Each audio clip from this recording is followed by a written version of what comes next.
and the sound was unpleasant. It was guttural. It was reminiscent of being in a dentist's office. And I remember the top of my head tingling, and I just sort of popped out of the top of my head. And I was then looking down at the body. I knew it was my body, but I didn't care. My vantage point was sort of sitting on the doctor's shoulder. I remember the instrument in his hand. It looked like the handle to my electric toothbrush.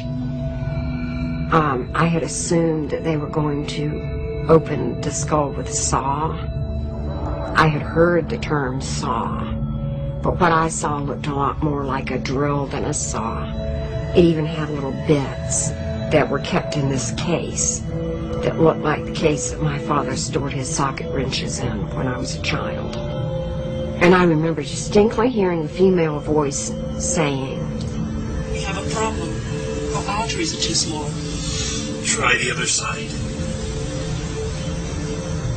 It seemed to come from further down on the table. I do remember wondering, what are they doing? Because this is brain surgery. And what had happened was they accessed the femoral arteries in order to drain the blood. And I did not understand that. In the process of my study, I went and interviewed Dr. Spetzler and looked at his operative report, and I found that what she saw from her out-of-body experience seemingly corresponded very accurately to what had actually occurred. She looked at the bone saw that was being used to cut open her skull. I didn't have any idea what this thing looked like. She described it as an electric toothbrush, which I thought was ridiculous. I had to send off for a picture of this saw to Fort Worth, Texas, to confirm whether or not what she said it looked like actually was accurate. And I was astounded when I saw the picture. It indeed does resemble an electric toothbrush. I don't think that the observations she made were based on what she experienced as she went into the operating room theater. They were just not available to her. For example, the drill and so on, those things are all covered up. They're not visible. They were inside their packages. You really don't begin to open until the patient is completely asleep so that you maintain a sterile environment. She also heard a conversation during the operation between Dr. Spetzler and the cardiovascular surgeons who were cutting into her legs to hook her up to the heart-lung machine. When the cardiac surgeon incised her right groin, she found that her veins and arteries were too small, and she had to go over to the left side. And there was some conversation at the time between the doctors. Pam accurately recalled hearing that conversation. At that stage in the operation, nobody can observe, hear in that state. And I find it inconceivable that your normal senses, such as hearing, let alone the fact that she had clicking modules in each ear, that there was any way for her to hear those through normal auditory pathways. So again, this is very suggestive of the fact that there was some sort of extrasensory perception or out-of-body experience or whatever occurring at the time that was allowing Pam to hear accurately and seemingly see accurately what was going on in the operating room at the time.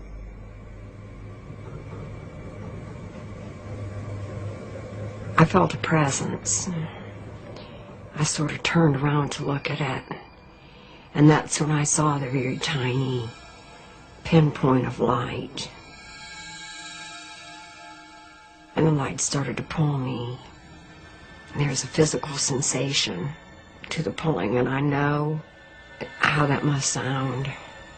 Nonetheless, it's true. There was a physical sensation, rather like going over a hill real fast. Tummy. And I went toward the light. The closer I got to the light, I began to discern different figures, different people, and I distinctly heard my grandmother calling me. She has a very distinct voice. And I immediately went to her. And it felt great. And I saw an uncle who passed away when he was only 39 years old. He taught me a lot. He taught me to play my first guitar. And I saw many, many people I knew and many, many I didn't know. But I knew that I was somehow in some way connected to them. I asked if God was the light. And the answer was no, God is not the light. The light is what happens when God breathes. And I distinctly remember thinking, I'm standing in the breath of God.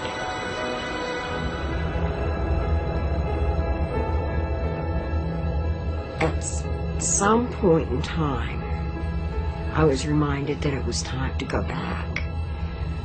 Of course, I had made my decision to go back before I ever laid down on that table.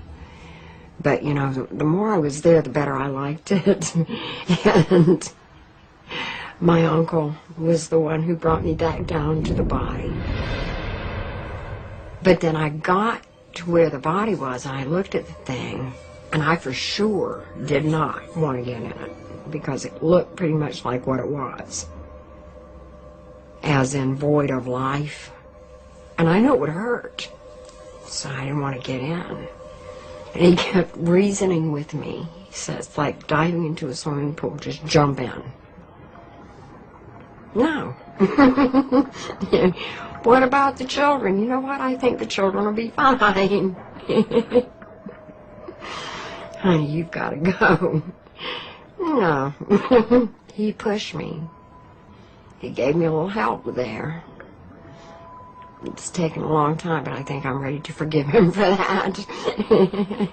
But I landed. I saw the body jump. I saw it do this number. And then he pushed me, and I felt it do this number.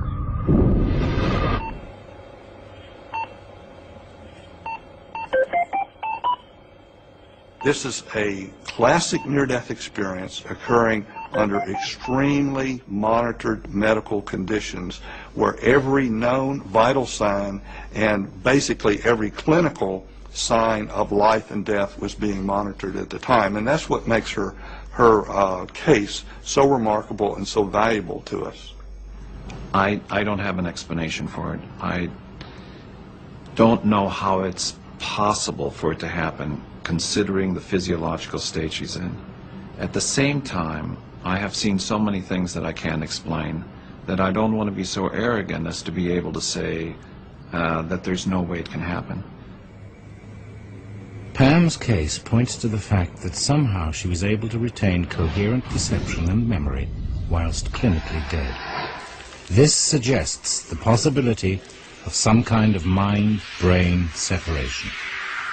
When the heart is stopped and the brain is not functioning, it really is not functioning. There can be no memory. It can't be remembering experiences in some way which are occurring at that time, because the memory circuits don't work. So when the near-death experiencer talks about these memories of going out of their body and seeing the resuscitation process, it's difficult for our current neuroscience to understand how this could happen in using a memory system which is defunct. And so one has to argue that in some way the information is retained outside the brain and then later on is fixed in the memory circuits. Or you have to argue that it somehow or other occurs in the brain and goes into memory in a way we don't understand.